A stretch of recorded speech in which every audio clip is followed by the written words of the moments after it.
清明節係一個由好多亞洲文化嘅人喺全球慶祝嘅中國習俗。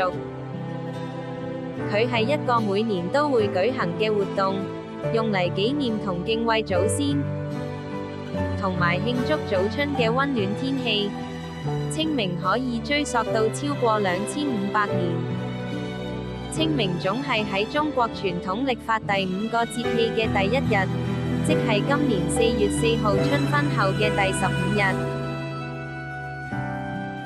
清明唔單止係紀念過咗身嘅人，早春嘅日子令到佢自然係一個慶祝生命同一個全新嘅春天。加州埃爾蒙特嘅天后廟將會喺紀念堂舉行特別祈禱，係清明慶祝活動嘅一部分。